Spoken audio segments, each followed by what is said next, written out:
Boa noite. Boa noite. TSE reforça a investigação da campanha Dilma Temer. Gráficas são suspeitas de receber pagamentos milionários sem prestar serviço. Ministro Theori Zavascki do Supremo nega liminar pedida por Dilma para suspender impeachment e volta à presidência. Juiz Sérgio Moro defende prisões preventivas na Lava Jato e afirma que processos não podem ser um faz de conta. Justiça condena o Estado de São Paulo a pagar 8 milhões de reais por violência policial em protestos de rua. Ministério Público denuncia 22 pessoas e 4 empresas pela tragédia na barragem de Mariana. Jogador da equipe sub-17 da Portuguesa é encontrado morto na piscina do clube, um dia após a festa de classificação.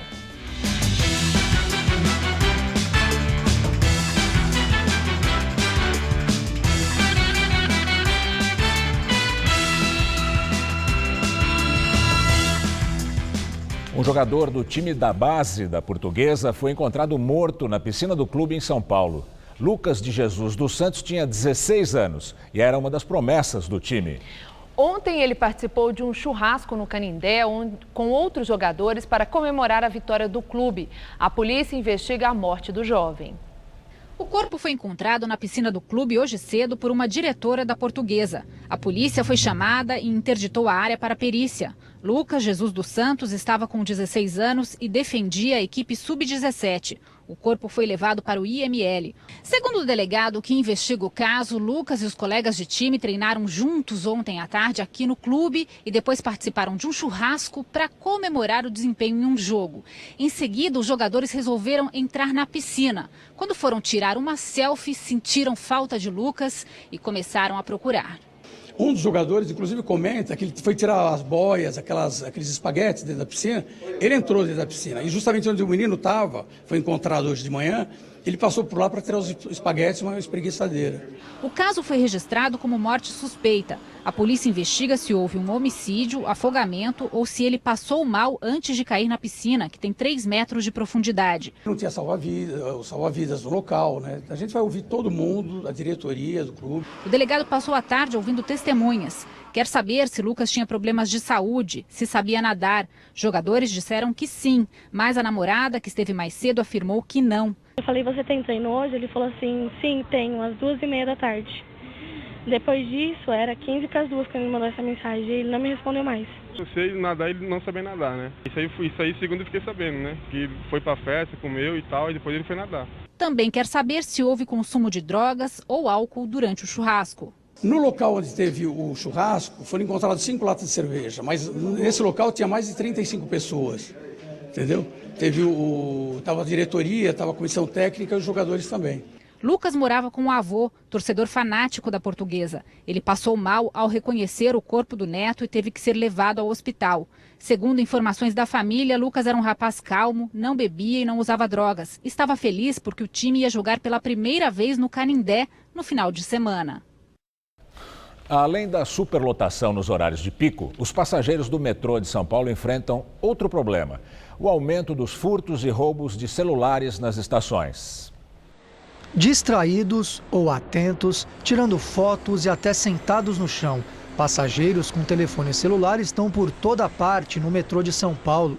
O Rodrigo estava sentado dentro do vagão na Estação Saúde quando um homem tomou o celular dele e saiu correndo. Eu consegui correr atrás dele ainda, eu consegui passar pela porta. Ele bem mais jovem, bem mais rápido, eu subi a escada gritando pega, pega, pega, pega. E ele correu todo o saguão, vamos dizer assim, toda a Estação da Saúde, pulou a catraca e subiu as escadas, né? Passou por outras pessoas.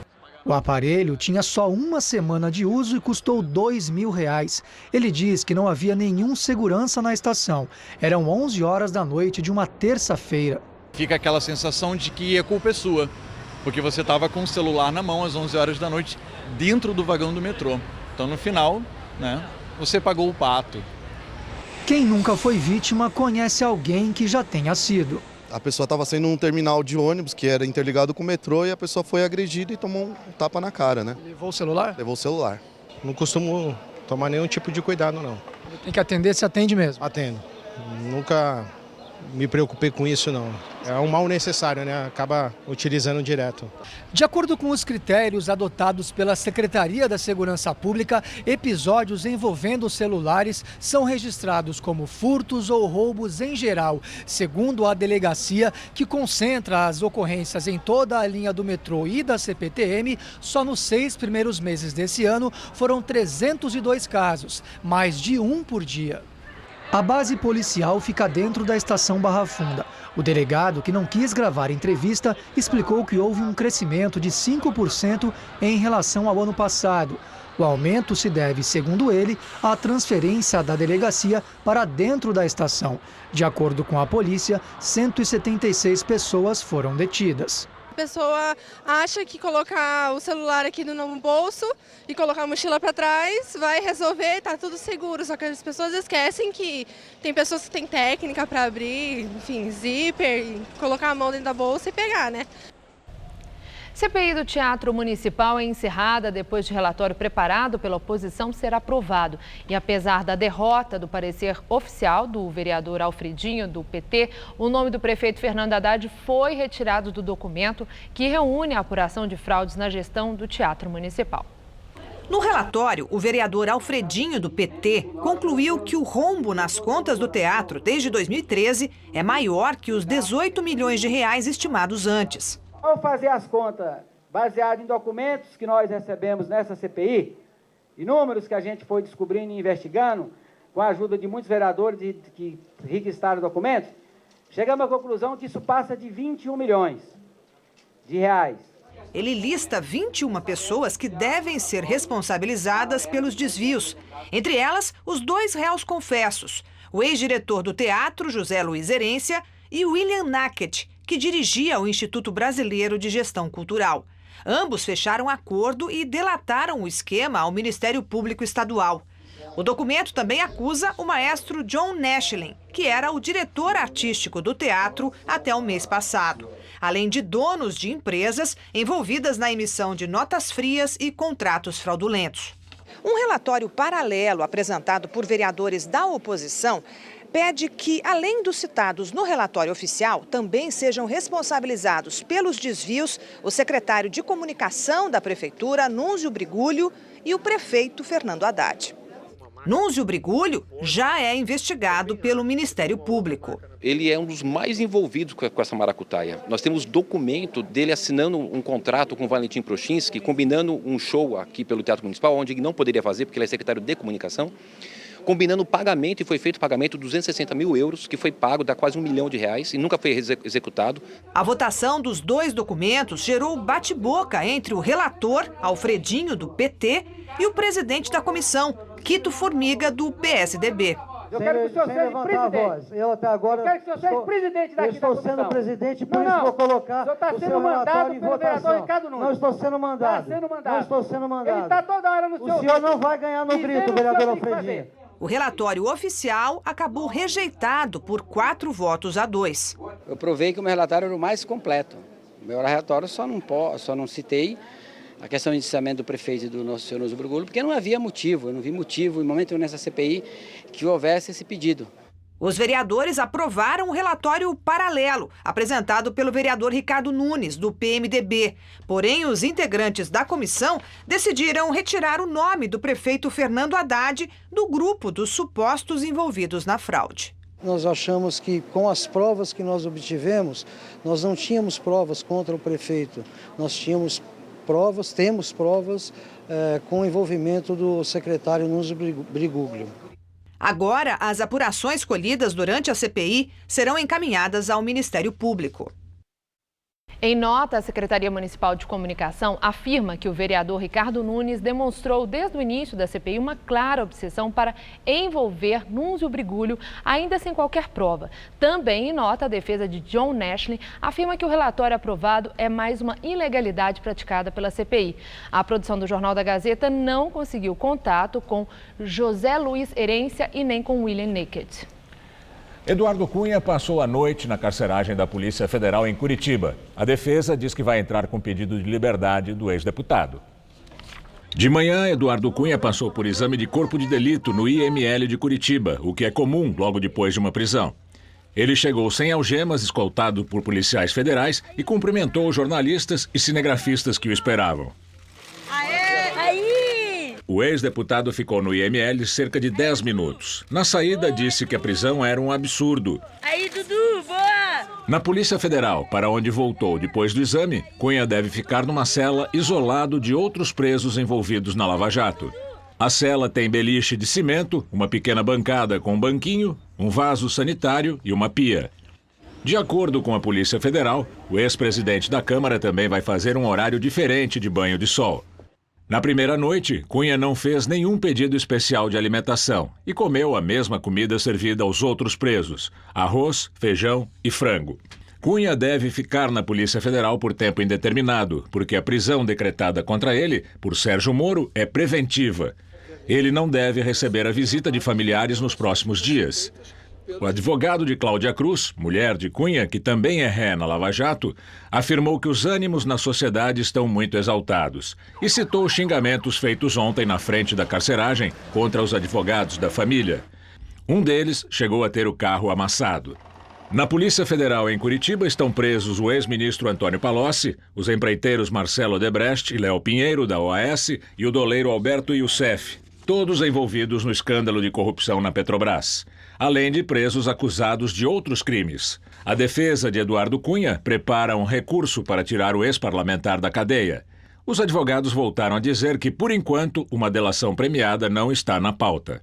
O ex-deputado é réu na Justiça Federal do Paraná, acusado de receber propina de contratos de exploração de petróleo no Benim, na África, e de usar contas na Suíça para lavar o dinheiro. Cunha contesta as acusações.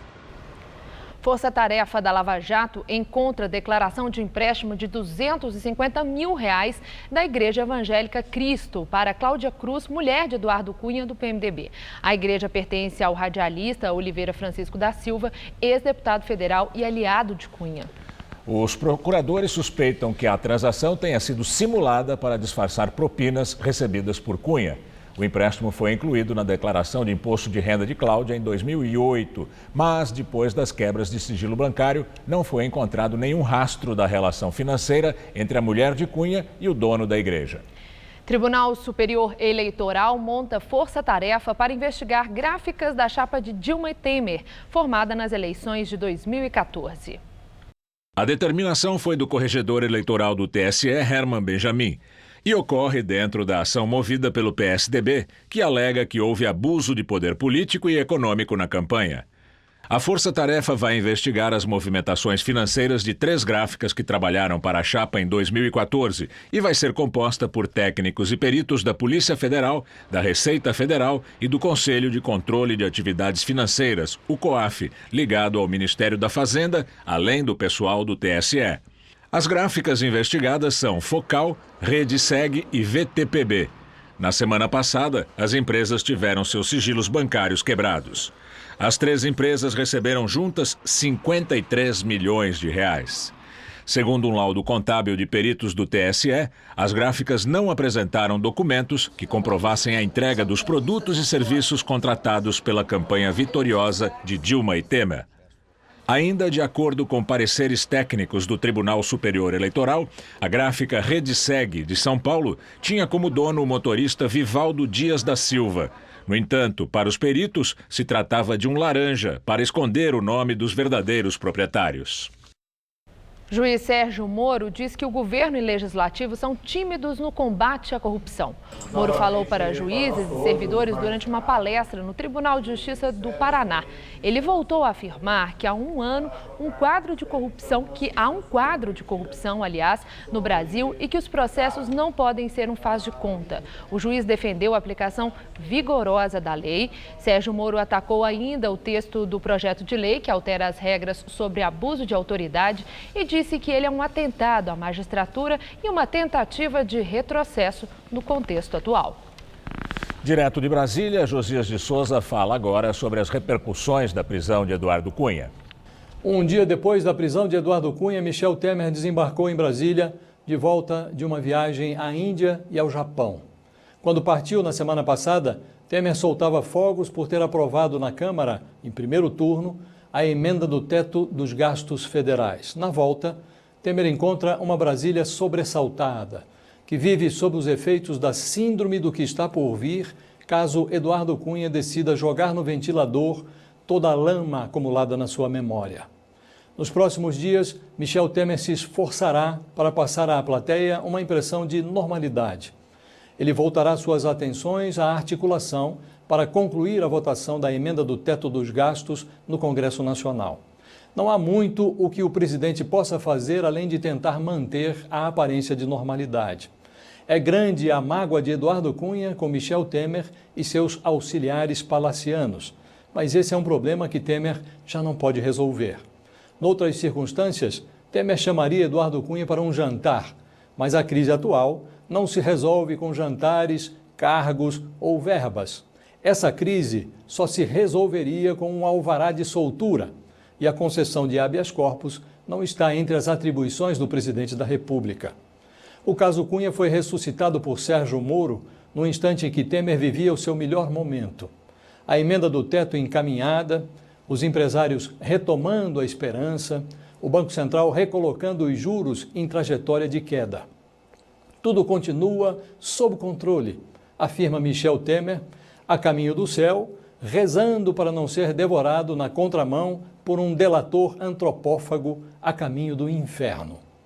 Nada preocupa o governo, informa o Palácio do Planalto. Em política, nada é uma palavra que ultrapassa tudo. Boa noite. O ministro do Supremo Tribunal Federal, Teori Zavascki, negou o pedido de liminar da defesa de Dilma para suspender o impeachment. A ex-presidente recorreu ao STF contra a decisão do Senado que cassou seu mandato. Teori negou a liminar, mas deixou para o plenário do Supremo decidir o mérito da questão. Na decisão de hoje, ele disse não ver risco às instituições republicanas, ao Estado Democrático de Direito ou à ordem constitucional que justifiquem suspender a decisão do Senado. Afirmou ainda que uma intervenção desse tipo pelo Supremo poderia trazer instabilidade ao país. Esse é o segundo pedido de Dilma que Zavascki nega. Justiça condena o estado de São Paulo a pagar 8 milhões de reais por violência policial nos protestos de 2013. A decisão atende a um pedido da Defensoria Pública e o valor deve ser revertido para o Fundo de Proteção aos Direitos Difusos. Na decisão, o juiz Valentino Aparecido de Andrade, da 10ª Vara da Fazenda Pública da capital, afirma que o despreparo da Polícia Militar foi a principal causa da violência nas manifestações contra o aumento das tarifas no transporte público.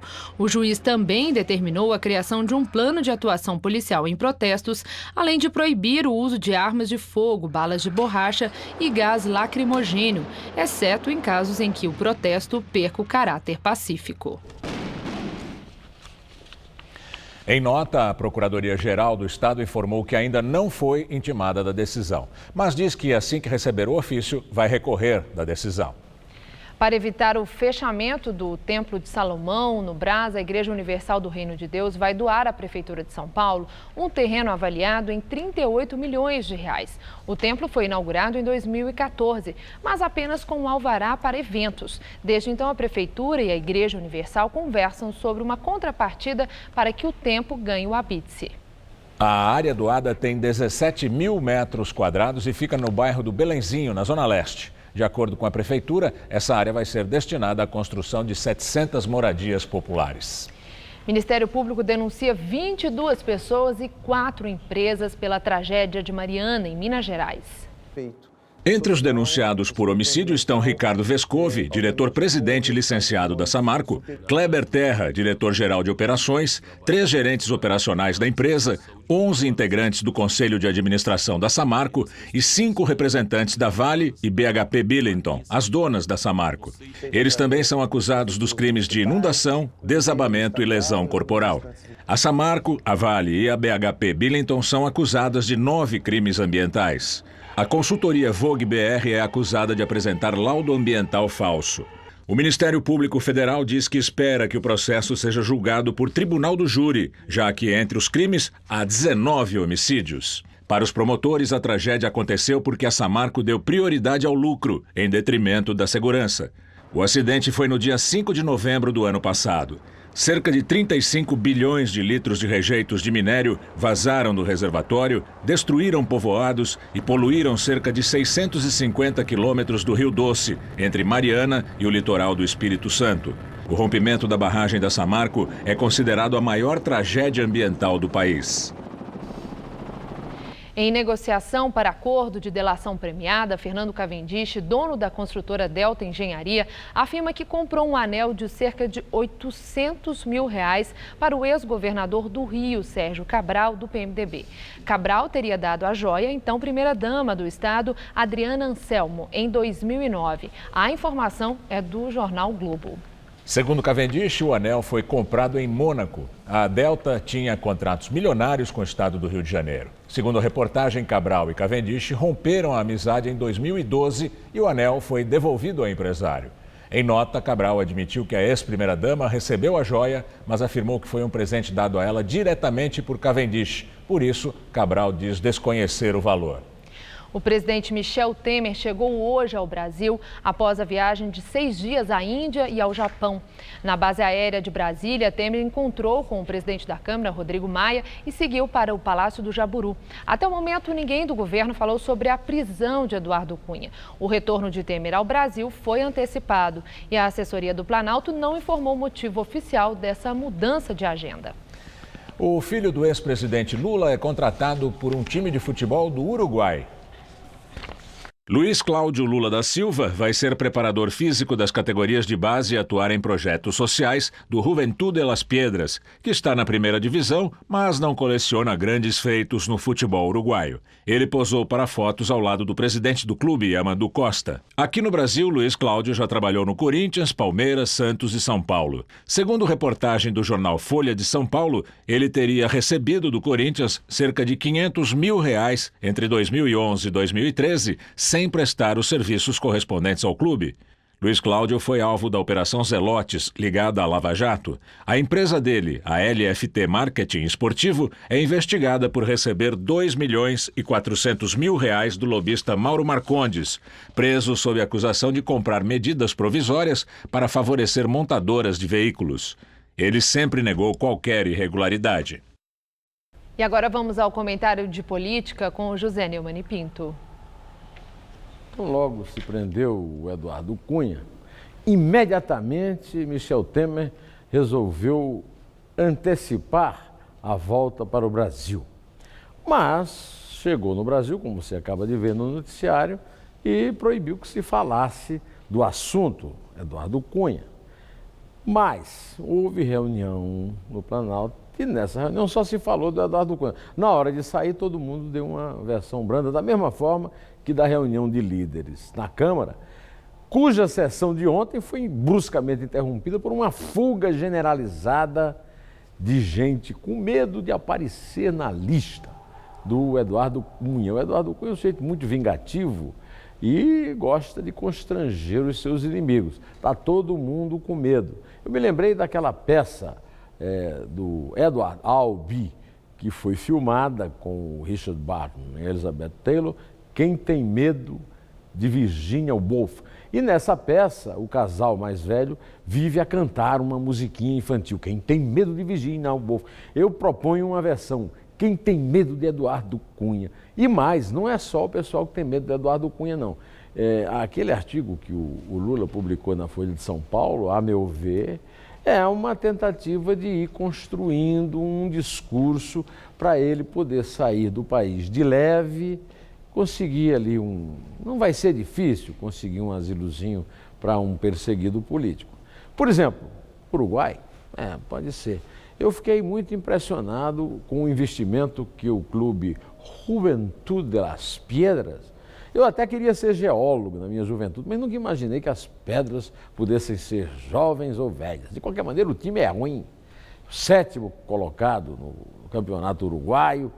Eu sou do tempo do Peñarol, do Nacional, até agora do Defensor. Nunca tinha ouvido falar em Juventude de Las Piedras. Eu quero saber que um rapaz promissor, como Luiz Cláudio Lula da Silva, caçula do Lula, que recebeu um bom dinheiro para fazer documentos que foram copiados do Google na internet a respeito de prospecções para indústrias automobilísticas, pode representar um investimento numa tentativa de melhorar o desempenho do time, né? De qualquer maneira, eu não tenho nada com isso, só fico aí esperando que não seja uma rota de fuga para o pai dele, né? Então, é isso aí, a gente ainda vai voltar a saber daqui a pouco, então vamos voltar aqui na terça-feira, direto ao assunto. Conto com você aí esperando, hein? Até. A Justiça liberou a aplicação de multas para os motoristas que andam com farol desligado em rodovias. A Justiça autorizou órgãos de trânsito de todo o país a voltar a aplicar multas a motoristas que trafegarem com farol baixo desligado durante o dia em trechos sinalizados como rodovias. No dia 2 de setembro, a cobrança foi suspensa, porque alguns motoristas confundiam vias onde estavam sendo aplicadas as punições com ruas e avenidas que fazem parte da malha urbana. A Secretaria de Transportes de São Paulo emitiu um comunicado em julho informando que as marginais Pinheiros e Tietê não são rodovias. Quem desrespeitar a regra terá que pagar multa de R$ 85,13 e perderá 4 pontos na carteira de habilitação. A prévia do PIB, Índice de Atividade Econômica do Banco Central, o IBC-BR, teve queda em agosto de 0,91%. É a maior retração desse índice em 15 meses. Em um ano, a queda chega a 5,6%. E agora vamos ao comentário de economia com Denise Campos de Toledo. Essa prévia do PIB divulgada hoje pelo Banco Central apenas confirmou a sinalização dada por vários outros indicadores de que a economia levou um novo tombo em agosto e o terceiro trimestre pode ter sido até mais negativo que o segundo. O desemprego se intensificou, as vendas do comércio caíram, o movimento do setor de serviços também, assim como a produção industrial, revertendo o início de recuperação registrado principalmente em julho. Pode ter relação com o quadro político. Houve uma animação inicial mais forte com a posse de Temer, mesmo como interino, pela mudança da equipe econômica, o diagnóstico mais correto dos problemas, das possíveis saídas, como a gestão mais responsável da economia. Mas só confiança não sustenta a recuperação. Há necessidade de ações mais efetivas. E esse processo pode estar começando. O governo está conseguindo avançar com o ajuste fiscal. Deu uma demonstração de força política na primeira votação da PEC, que vai limitar o aumento de gastos. A inflação cedeu, até em função da recessão, desse quadro ruim de atividade. Mas, independentemente dos motivos, já deu espaço para um primeiro corte da taxa básica de juros. Corte que, na prática, vai produzir pouco efeito. Não garante sequer uma redução do custo do crédito, já que os bancos continuam muito preocupados com a inadimplência e isso pesa bastante na formação das taxas do crediário e dos financiamentos. Mas se a inflação tiver o comportamento esperado, caminhando para o centro da meta, os 4,5%, já em 2017, e o governo conseguir avançar mesmo com o ajuste fiscal, o Banco Central vai continuar cortando a taxa básica, que pode até chegar à faixa dos 10% no ano que vem. Vamos ser otimistas. E essa combinação de fatores, ajuste fiscal, inflação e juros mais baixos, além de alguma retomada dos investimentos, pode estabelecer as bases para uma reação, aí sim, mais firme da economia. O mercado de trabalho é que não deve reagir tão cedo. Agora, mesmo sendo uma trava importante para o crescimento, não deve impedir que a economia tenha uma expansão de 1,5% até 2% no próximo ano. Só que, para isso, o governo tem que seguir o roteiro proposto, driblando as incertezas que persistem no campo político, realimentadas até pela Lava Jato. Eu volto na segunda. Até lá. A Rússia e a Síria começaram uma trégua humanitária em Alepo para permitir a saída de civis dos bairros dominados pelos rebeldes. A trégua humanitária decretada por Moscou entrou em vigor pela manhã e duraria 11 horas. Moscou anunciou que vai prorrogar o cessar-fogo até amanhã à noite. 6 corredores humanitários serviriam para a retirada de civis e 2 rotas foram abertas para a saída de rebeldes armados. Mas até agora o movimento é mínimo. 250 mil civis estão retidos nas áreas tomadas por rebeldes. Militares acusam os opositores de Bashar al-Assad de impedir os moradores de sair e dizem que eles usam civis como escudos humanos. Donald Trump não se compromete a aceitar o resultado das eleições presidenciais se for derrotado. No terceiro e último debate, antes da votação, ele voltou a falar em manipulação. O moderador Chris Wallace, jornalista da TV conservadora Fox News, perguntou se Trump iria se comprometer com uma transição de poder. Trump respondeu que vai dizer na ocasião, que vai manter o suspense. Hillary Clinton definiu a resposta como apavorante e disse que não é assim que funciona a democracia americana. A chefe de campanha de Trump declarou que o candidato respeita os princípios da democracia. O debate começou em tom cordial, com a questão sobre a nomeação do juiz da Suprema Corte. Mas logo vieram as trocas de acusações e ofensas. Hillary disse que Trump é um fantoche da Rússia. Hillary fez uma provocação sobre pagamento de impostos. Trump interrompeu, dizendo, que mulher nojenta. As acusações de abuso sexual contra Donald Trump esquentaram o debate. Ele sustentou que não conhece as mulheres. Disse que é a campanha democrata que arma as acusações. Os dois candidatos também trocaram farpas sobre temas polêmicos como imigração, aborto e controle de armas. Hoje, durante um comício em Ohio, Donald Trump disse que vai aceitar o resultado da eleição se ele ganhar, mas insistiu que tem o direito de contestar na justiça em caso de um resultado que ele considere questionável. Aconteceu hoje na Câmara Municipal de São Paulo uma cerimônia de boas-vindas aos novos vereadores eleitos na cidade.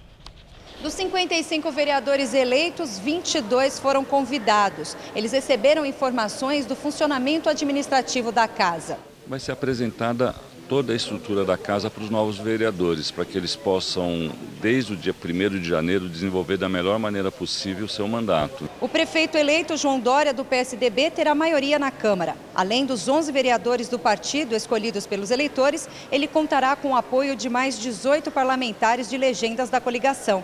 O PT, que passou a ser o segundo com mais representantes na casa, conseguiu eleger o vereador mais votado, o ex-senador Eduardo Suplicy, que volta à Câmara como oposição.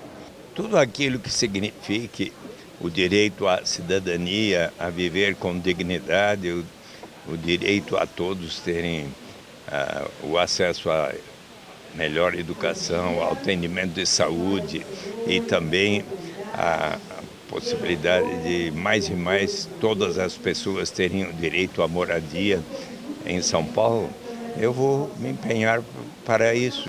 A nova legislatura contará também com o jovem Fernando Holliday, do Democratas, que promete uma renovação na Câmara. Um maior diálogo, não somente com os eleitores, mas com o cidadão como um todo e, acima de tudo, um maior uso da internet. Acredito que isso falta muito hoje na Câmara Municipal e também para os outros vereadores. Pouco se tem essa comunicação com o eleitorado e com o cidadão paulistano por meio da internet. É da onde eu surgi e é onde eu vou continuar, principalmente, atuando. A diplomação dos vereadores está marcada para o dia 19 de dezembro na Sala São Paulo. Eles assumem o cargo, como nós vimos na reportagem, em 1º de janeiro. O impacto da prisão de Eduardo Cunha sobre o cenário político nacional na entrevista do dia com Maria Lídia Flandoli. Entrevisto o professor Aldo Fornazieri, diretor acadêmico da Fundação Escola de Sociologia e Política de São Paulo. Professor, muito obrigada por estar aqui no dia seguinte, após aquilo que foi, embora não tenha sido uma surpresa, porque se esperava, a prisão de Eduardo Cunha foi uma bomba. Deu um tranco no universo político, esvaziou a Câmara Federal e antecipou até a volta do presidente da República, que estava lá no Japão. Quem tem medo de Eduardo Cunha? De modo geral, o governo e o PMDB.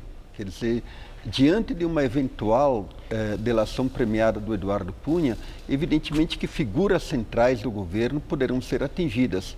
E também parte da bancada do PMDB, porque se comentava há bastante tempo que o Eduardo Cunha era uma espécie de um financiador, um arrecadador geral do PMDB e ele distribuía, digamos assim, recursos para financiar campanhas de deputados e assim por diante. Então, eu acho assim que o governo, de modo geral, e o PMDB devem se preocupar muito com uma delação. Por enquanto, ela não está no horizonte, há que se ver também condições técnicas e jurídicas dessa delação, porque ele tem que ter alguma coisa para revelar de novo, que não foi revelado pelos outros delatores. Agora, veja o seguinte, quer dizer, quando por mais forte, por mais fortaleza interior que tenha uma pessoa, particularmente um político frio e experimentado como Eduardo Cunha, quando começa a atingir o lado pessoal, sensível dele, a perspectiva de ficar muitos anos na cadeia e a perspectiva de ver também a sua esposa e a filha envolvidas com uma possível prisão, evidentemente que ele vai pesar muito esses dados e a tendência é que ele venha negociar uma delação. Bom, e rezar para que seja aceita, né, a delação, se assim ele decidir. Mas porque a Lava Jato, depois de tanta informação e de tantas delações premiadas, já tem um arsenal de informação para aceitar novas. Nós vemos aí no caso dos executivos da Odebrecht, né? Para aceitar novas delações tem que ter mesmo informação de muito peso. Tem que ter informação de muito peso, mas aparentemente ele tem, porque nem todos os segredos do PMDB vieram à tona. Por exemplo, ele já sinalizou, quando ele manifestou a ideia de publicar um livro, de que o impeachment foi um golpe tramado por pessoas do PMDB, eventualmente do PSDB. Quer dizer, então, agora ele vai ter mais tempo na prisão para concluir o livro. Então, ele falou que tanto o impeachment da Dilma quanto o impeachment do Collor foram golpes. Como é que foi essa trama? Como é que vai ser essa revelação? O que se negociou nos bastidores? Porque aquela delação do Machado, do Sérgio Machado, já indicava ali que houve uma espécie de uma conspiração do PMDB no sentido até de barrar a Lava Jato.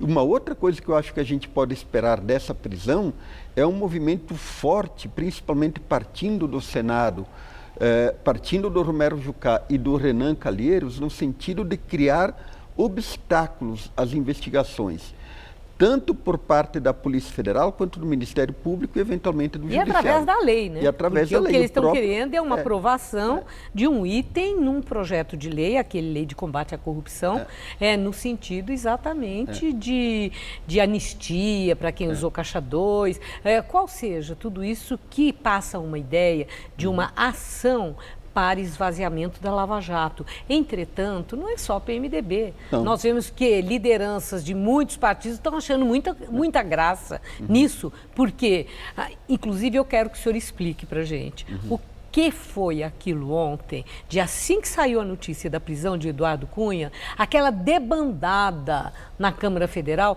quando o quórum era de mais de 400 parlamentares. Evidentemente que aí houve um temor, né? Por parte de muitos deputados, muitos não quiseram aparecer porque a imprensa procurou aliados e ex-aliados de Eduardo Cunha. Uma coisa que chama atenção na política brasileira é que num processo do salva-se quem puder, não existem mais lealdades. Veja o seguinte, quer dizer, o Eduardo Cunha era uma pessoa poderosíssima.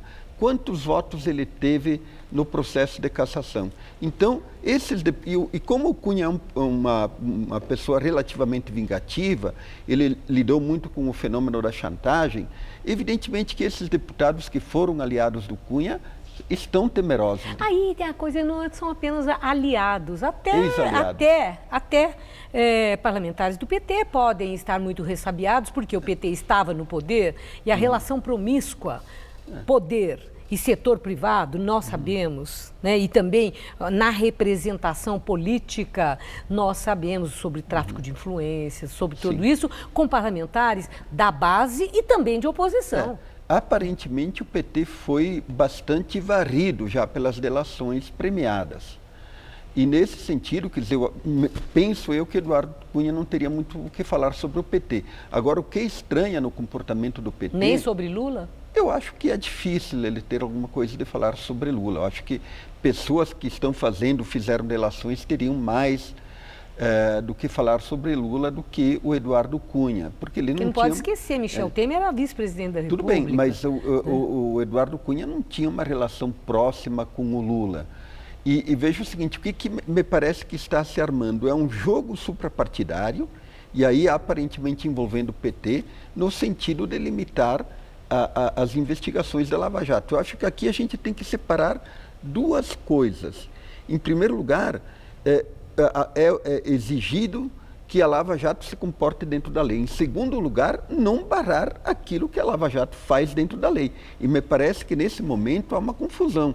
Eu vi hoje vários petistas criticando a prisão do Cunha e eu fiquei abismado com esse comportamento, porque não é possível, quer dizer, que se faça um jogo de um cálculo político rasteiro de que, em nome da salvação desse ou daquele personagem, se critique a prisão do Eduardo Cunha. Na verdade, o Eduardo Cunha deveria estar preso muito antes por decisão do Supremo Tribunal Federal. Pois é, e o senhor acredita, para muita gente, a prisão de Eduardo Cunha é um marco assim, de um novo tempo no combate à impunidade? Por todas as graves denúncias que ele está envolvido, por tudo que já aconteceu com ele, que já está exibido. Agora, vem também aquela outra impressão que, com a prisão de Eduardo Cunha, começa agora a pressão, a cobrança para a prisão de Lula, que é réu em 3 ações judiciais. O senhor acha que isso faz sentido, esse raciocínio? Eu não concordo com esse raciocínio, até já me manifestei. Mas independente de concordar, assim, do ponto de vista factual, o senhor acha que é possível que essa cobrança recrudesça em cima de Moro e do Ministério Público? Porque, pelo seguinte, o Lula, de fato, é réu em 3 processos, são processos que têm dúvidas jurídicas, e eu acho assim que se o Moro for uma pessoa prudente, ele não vai prender o Lula antes de uma condenação de primeira ou segunda instância. Por quê? Porque tem todo um problema político. Eu acho assim que a prisão de Lula intempestiva, ela desencadearia uma onda de protestos no país e também ela teria uma repercussão internacional grave, se ela não for claramente definida. Então, tendo em vista a figura política do Lula, que ainda é o maior político do Brasil, eu acho que só a partir de uma condenação em primeira ou segunda instância ele vai ser eventualmente preso. Professor, muito obrigada. Eu que agradeço. Pelas suas opiniões, que são importantes para o entendimento e a compreensão dos fatos. Uma boa noite. Boa noite, obrigado. Estela. A Câmara dos Deputados da Argentina aprovou uma reforma eleitoral que introduz o sistema de votação eletrônica e instaura a igualdade de gênero. O objetivo é ampliar a representação feminina para até 50%. A reforma passou no Senado. A votação foi feita horas depois das manifestações contra o feminicídio na Argentina e em pelo menos 6 países sul-americanos. A manifestação de Buenos Aires reuniu milhares de mulheres. Elas pararam de trabalhar por 1 hora e saíram às ruas para alertar sobre as mortes, os estupros e o machismo. Organizações não governamentais estimam que a cada 30 horas, uma mulher é vítima de violência de gênero na Argentina. O movimento foi uma reação ao estupro e assassinato de uma adolescente de 16 anos na cidade de Mar del Plata. Os 2 assassinos estão presos e podem pegar prisão perpétua. Os protestos tiveram o apoio de mulheres no Uruguai, na Bolívia, no Chile e no México. Bom, a chuva começou cedinho hoje aqui em São Paulo, mas depois o sol bateu firme, a temperatura subiu bastante e chegou aos 32 graus à tarde. Só que no final do dia as nuvens ficaram mais carregadas, voltou a chover forte e estão previstas mais pancadas ao longo da madrugada. Vamos ver como fica o tempo amanhã com Mariana Armentando.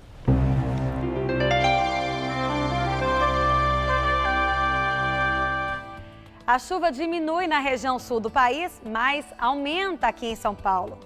De acordo com a meteorologia, não há mais riscos de temporais amanhã no sul do Brasil, só chuva fraca a moderada no Paraná.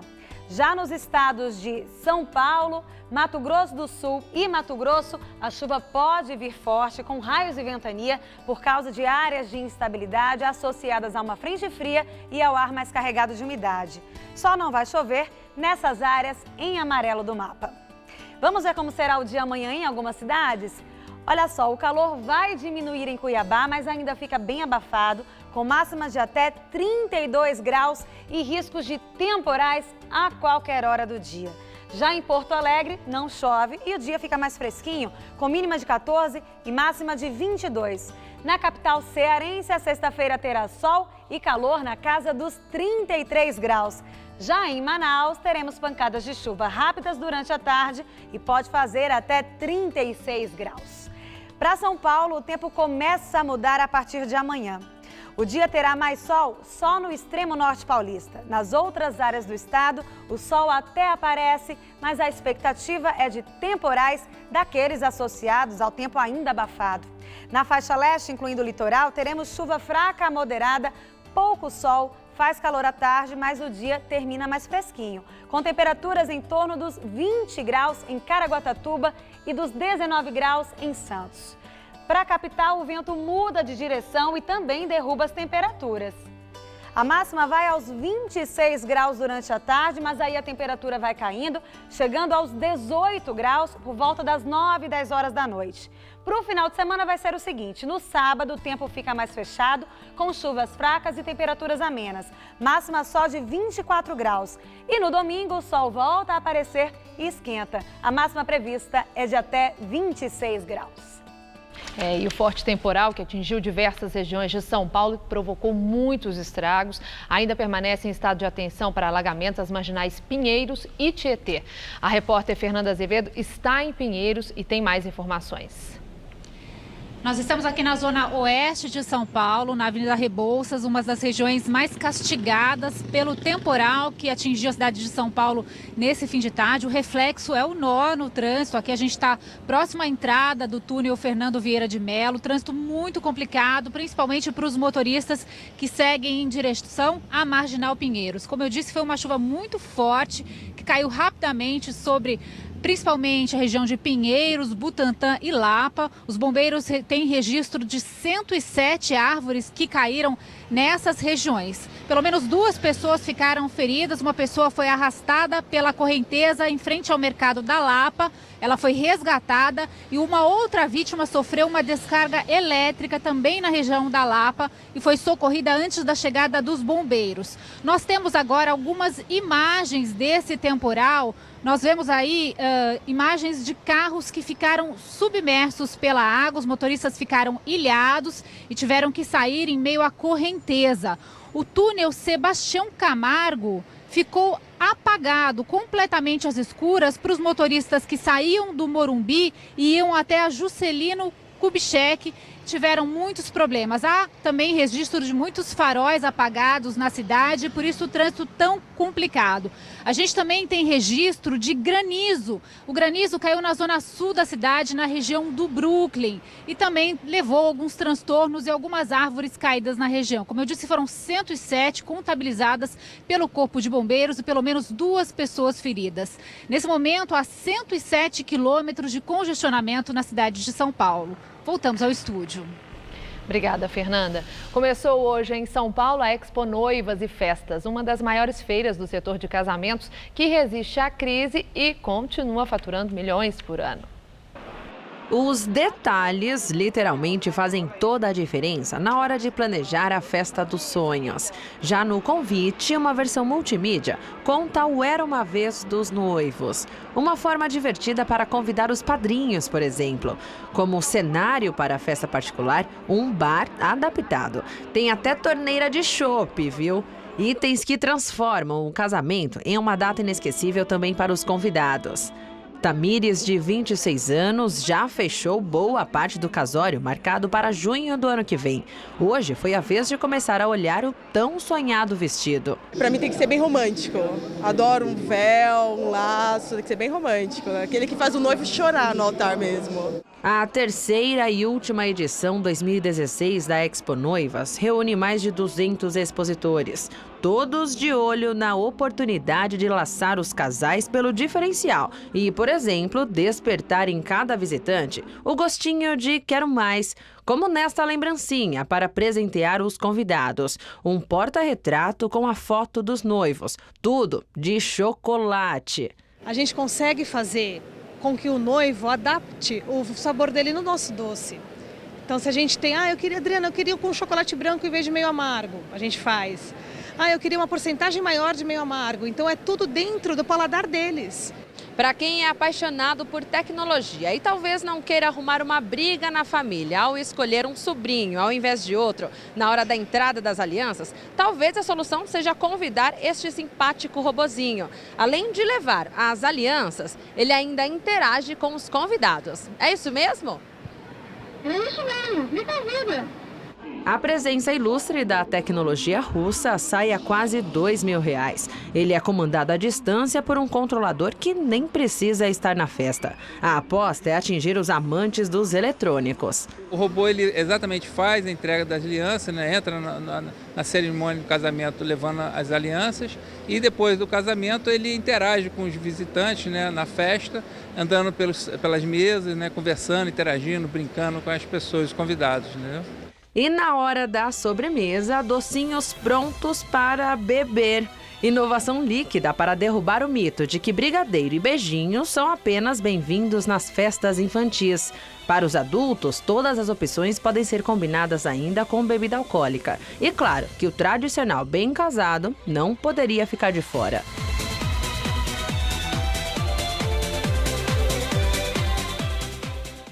A Expo Noivas e Festas acontece no Expo Center Norte e vai até domingo, das 2 da tarde às 10 da noite.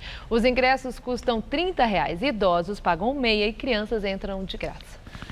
E você vai ver a seguir a eliminação de todos os paulistas da Copa do Brasil. Corinthians e Santos perderam e Palmeiras empatou em casa. A semifinal será entre os times mineiros e gaúchos. Receitas digitais Bradesco com Bela Gil. Oi! Se para você já é natural fazer tudo pela internet, computador, celular, o Bradesco tem uma receita incrível para você. Atendimento à moda digital, tudo online. Você pode falar com seu gerente em horário estendido, tirar dúvidas com consultores de investimentos, sem precisar sair de casa. Tudo à moda digital. Experimente! Bradesco, digital ao seu gosto. Loucura! Gerentes e vendedores estão autorizados. Não é 39, não é 29, é 9,99 cada. Manta estampada por apenas 9,99, tá muito barato. Manta estampada 9,99 cada. Lençol casal por apenas 9,99, tá muito barato. Lençol casal 9,99 cada. Travesseiro 170 fios por apenas 9,99 cada. Tá barato demais. Enquanto durar o estoque, é amanhã na Veste Casa. Quem tem paixão por comunicação sabe muito bem qual faculdade escolher. Aquela que prioriza a formação ética e humanística, sem deixar de lado vivência e experiência. Porque não basta estar preparado para o mercado. É preciso estar pronto para a vida. Se você quer se formar e transformar o mundo, faça Casper Libero. Vestibular 2017. Inscrições abertas. Faculdade Casper Libero. Paixão por comunicação. Gols, transferências, treinos, lesões, lances polêmicos. O mundo da bola é agitado. A cobertura completa você confere no Mesa Redonda. Todo domingo, 9 da noite.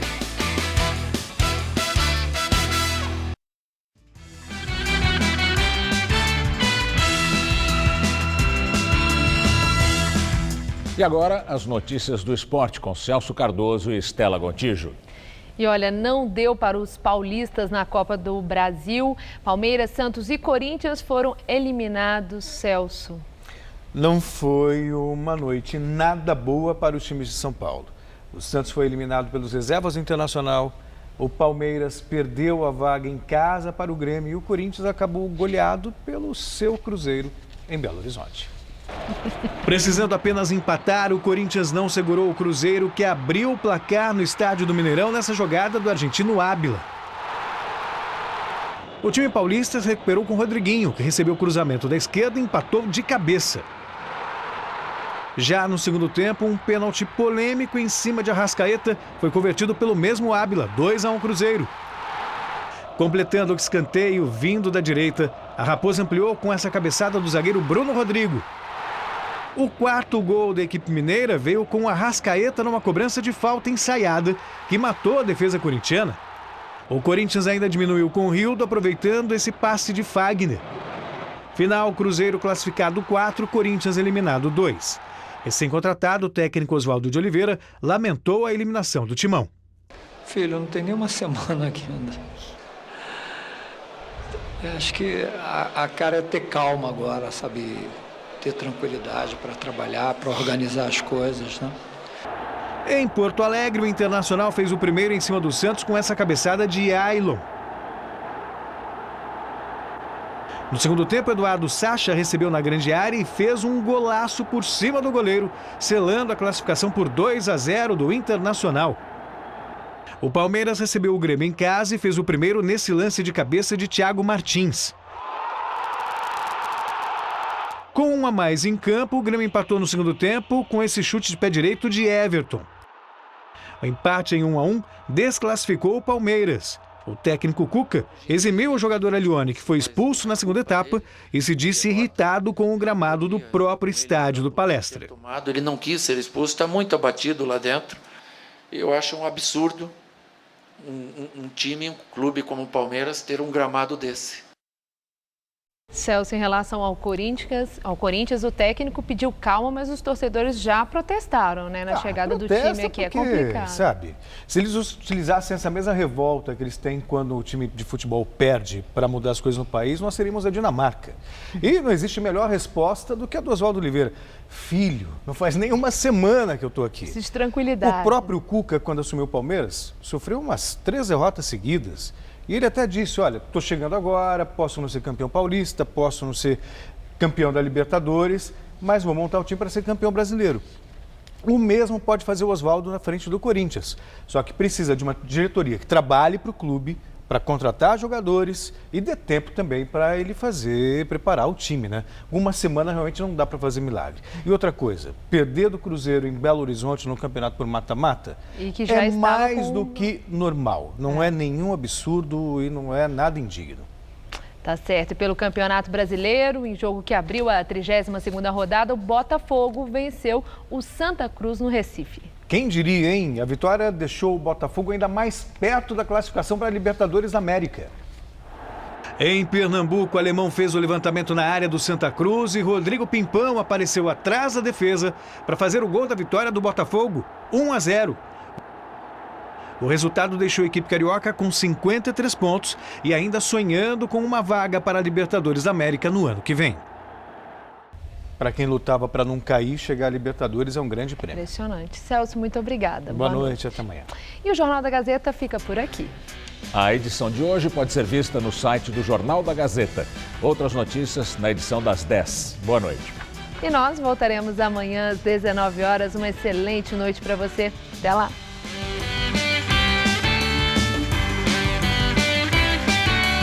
Conheça os lugares mais mal assombrados de São Paulo no Todo Seu. Logo mais, 10h30 da noite.